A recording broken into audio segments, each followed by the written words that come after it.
Guys, nandito tayo ngayon sa Luneta na kung saan ay ginaganap nga itong malawakang rally, no?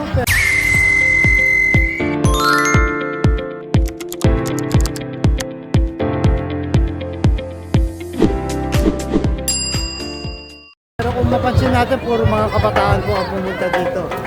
Ayan, mga nasa paligid natin, puro mga kabataan. Kaya nga, ito lang ang sinisigaw nila na panagutin ng mga corrupt, no, na taga-gobyerno ng ating bansa. Magtari na natin yung kami. May paligid yan.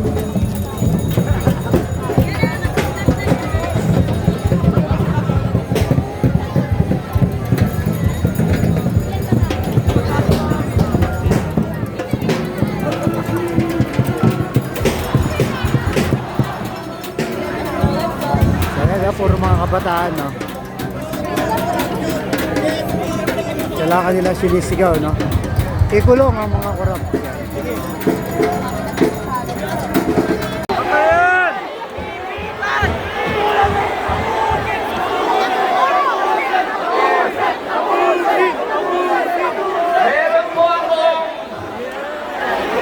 Meron po akong kaibigan na reporter ng birthday. Alam niyo ang birthday wish niya?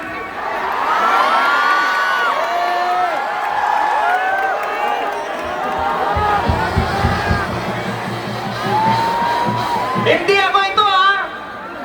Reporter nagsabi. Sabi ng reporter, mamatay na daw yung mga korap. Ang problema ko ganito. Hindi ko alam kung sila ay mapupunta sa langit o sa impyerno.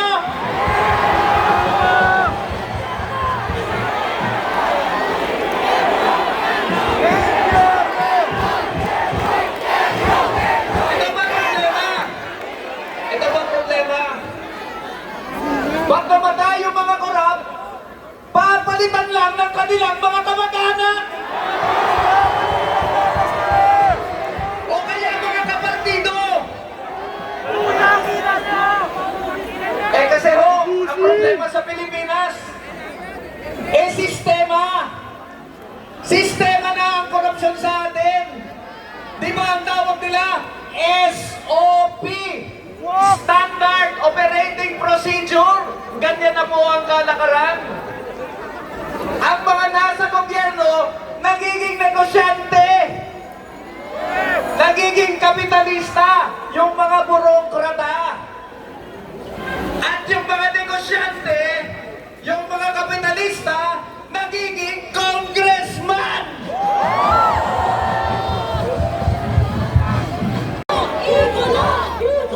Ikulong! Ayan, kontis na lang po. Alam ko, galit na tayo. Pero sana ayusin po muna natin ang ating mga hanay.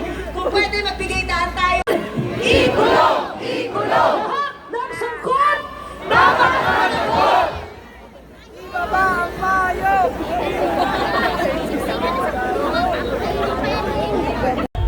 Susumo mo na lang, hinako ka sa'yo. Taksangin mo, bantayan mo. Kaya ang lusayin ng mga politiko. Yung perang yan, pinaghirapan mo. Susumo mo na lang, hinako ka sa'yo. PhilHealth edukasyon, tunay na serbisyo. Hindi mga ayuda pang bilino. Ang mga infrastruktura, dapat maginaw. Pero project sa paepal, mukha ang nakatapan. Confidential fund, pork barrel, ayuda. Taksang ina mo, binulsa pa nila. Mamamatay ka na sa pagkakasakit. Kailangan sa politiko, ikaw ay kakapit. Taksang ina mo, bantayan mo. Huwag kayang lusayin ang mga politiko. Yung perang yan, pinaghirapan mo. Susumo na lang, hinako ko sa'yo. Taksang ina mo, bantayan mo. Huwag kayang lusayin ang mga politiko. Yung perang yan, pinaghirapan mo. Susumo na lang, hinako ko sa'yo. Bata-bata, di marunong magbasa. Ang mga politiko, gusto'y mawang sila. Nang bobola, mambobola, naniniwala ka. Nakakapagod na, tama na ang dinastiya. Nasa Diyos ang awa, nasa tao ang gawa. Gawa gawa ka ng gawa, pero bakit ka tuha? Palayain ang sarili, di ka magsisisi, kailan ka giginhawa? Ipaglaban ang hustisya, kasayin mo, bantayan mo. Huwag kayang lastayin ang mga politiko. Yung perang yan, pinaghirapan mo. Susubo mo na lang, inako ka sa'yo. Kasayin mo, bantayan mo. Huwag kayang lastayin ang mga politiko. Yung perang yan, pinaghirapan mo. Susubo mo na lang, inako ka sa'yo. Ay, ako naman ang bilingin ngayon.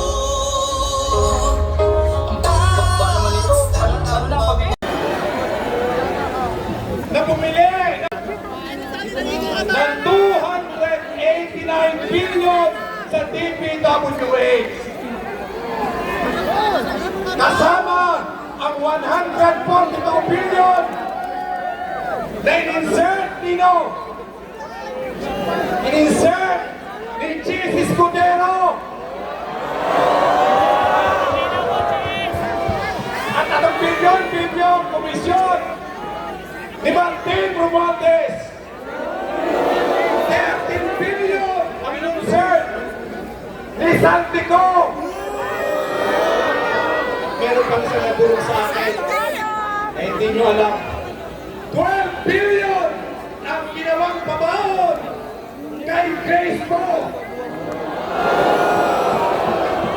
Ano ang gagawin natin sa mga kuramo?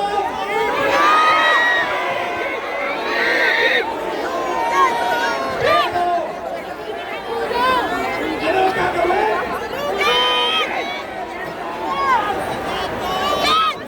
Pero, may puno, ang puno ng pagnanakaw sa flood control project ay ang Malacanang. Si Duterte, mula 2016 hanggang 2022, ay nagpagawa ng 13,700 flood control project na pinasasan ng 622 billion. Ang laking pera.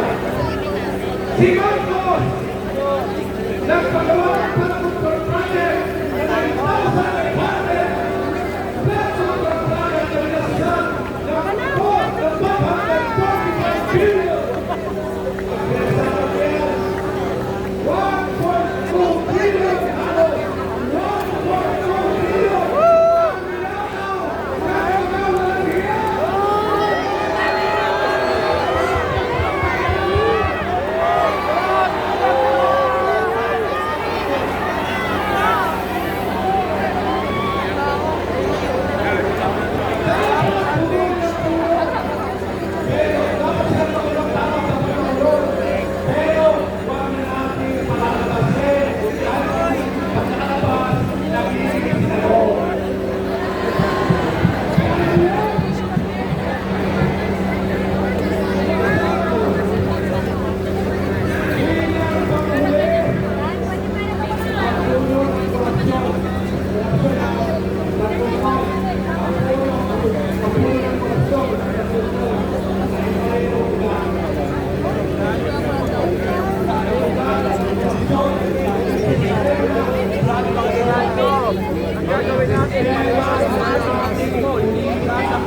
niya.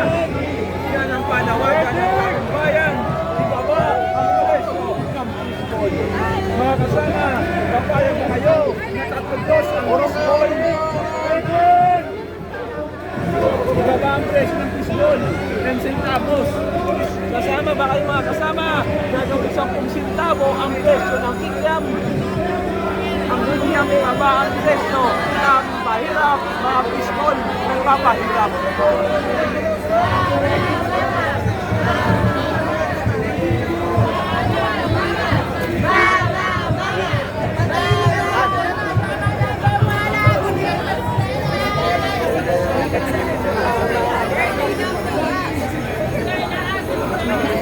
Yung iyo.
sa luneta, no, mga kabataan na may mga dala placard at may sinisigaw sila.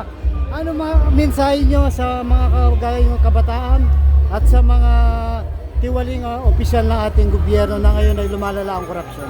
Sa mga kapwa namin kabataan, tayo ang lakas, tayo ang pag-asa ng bayan. Yan. Sa mga tiwaling opisyal, anong masasabi niyo sa kanila? Mensahe nyo? Sa mga tiwaling opisyal, makukulong kayo! Makukulong kayo! Yan. Ito.